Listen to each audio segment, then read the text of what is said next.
Welcome back to part 2 of how to make a palm candle. We have already prepared our mould and put our wax on to boil, so now we just need to pour it.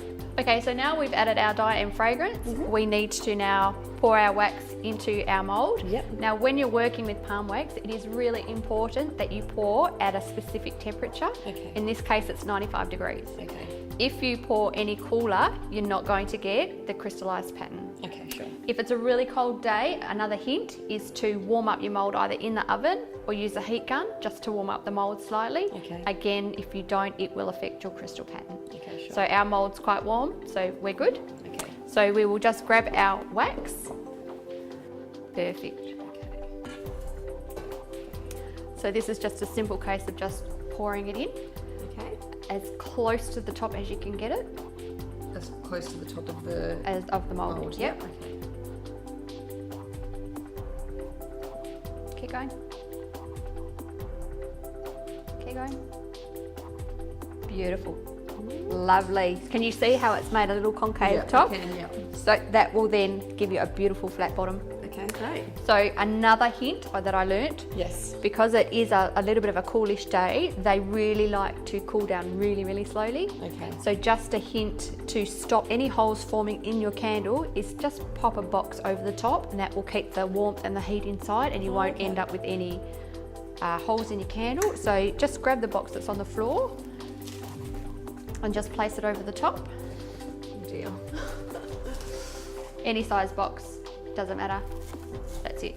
Beautiful. And that will just keep the heat in and let your candle dry perfectly. Okay, so for anyone who's got shaky hands, does it matter if you spill over the top? No, it doesn't matter. No, but after you've been doing it for a while, it just, you can see it's natural where to stop. So that will dry. It will take quite a few hours to dry. When it has dried, then you can demold your candle and see your gorgeous pattern. So we've just made our first palm wax candle, and because it takes a long while to dry, this is one I did yesterday, so I'm going to show you how to demold this one so you can see the pattern. Now we had our wick pin that's now solid through the centre, so get a padded surface, turn your candle upside down and give it a really hard push, and then your wick pin will just drop out. Pull it straight up. So you just keep pulling it until it comes free, and then your wax, your palm candle will just slide out. Oh, look at that pattern, it's beautiful. That's your crystal.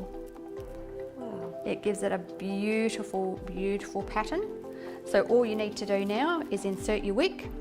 You don't need a wick stickum on the bottom of this one because you're not sticking it down to anything. So all you need to do is take your wick and put it up through the bottom of the candle. Now this is the top, it's concave. The bottom is a little bit more rough. So it was the opposite to your mould, so it's upside down. So you just pick the candle up, turn it over, insert the wick up the bottom, and just give it a firm push in the bottom. Beautiful. Okay, and then with a pair of sharp scissors, you just need to trim the top of your candle, a bit like you do when you make a soy candle, to just about 1 centimetre. So about 1 centimetre? Give or take. Beautiful. There you go. Brilliant. Beautiful palm wax candle. It's beautiful. It's lovely.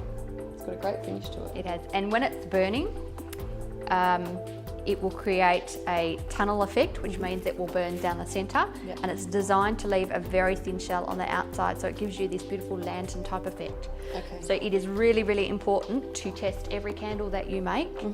We only give recommendations for wicks because the wax is different per brand, the fragrance affects the burn, so we recommend an ACS 7.0 to start with. So try that first and see what happens. If your wick is too big, it will bust a hole in the side and all the wax will pour out.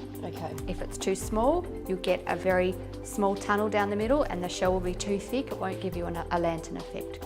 So in some instances you need to test 3 or 4 times before you get it right.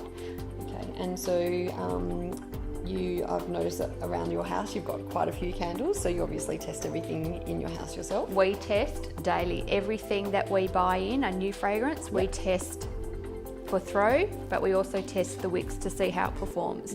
So every candle that you make, you need to test probably at least 3 times. So burn it in your house, count how many hours it takes to burn, keep a diary. Yep, okay. Write down what happens. Do you get a mushroom on the top of the wick? Is there a lot of smoke? Is it burning all of the wax on the outside? How long does it take? And that will give you a rough guide as to what to do next time. If it was too big, you'll get a big melt pool. Yep. So then you'll need to redo it. Okay. And obviously, when making the soy wax candles, they're actually in a glass jar. So when testing these, do you need to have them sat on anything, you know, to prevent any wax spill? Definitely. Yep, okay. Definitely. Yep. That's part of your testing. So put it on a plate. Yep. Don't put it on a surface that's going to get ruined. Yep. So make sure that you are testing in a safe area and particularly away from kids. Yep. And watch it very carefully. Okay. Can't keep coming back to it. Burn it for about 3 or 4 hours. Yep. See how it goes. And then you can decide from there if you need to make it again with a bigger or a smaller wick. Okay, great. Okay, so I've made my first palm wax candle. Can we light it? Sure can. Stand back.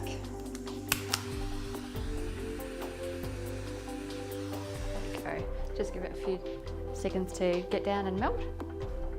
I'm pretty proud of my first achievement. It looks beautiful. That you prepared earlier yesterday. So if I wanted to take a photo and share it, where would I do that? You can upload your photos to Instagram, hashtag Aussie Candles. Yep. Or you can also join us on Pinterest, Facebook, and we also have a blog with lots of hints and tips and more videos. So if you're interested in anything else, hop on there and have a look. And if the people at home wanted to ask any questions, where would they go for that? Best place to ask questions is on our Facebook page, Aussie Candle Supplies. Alternatively, we do have a question and answer that you can use on our website. Yep. You just click onto your product, ask the question, and it will be answered for you. Okay, great.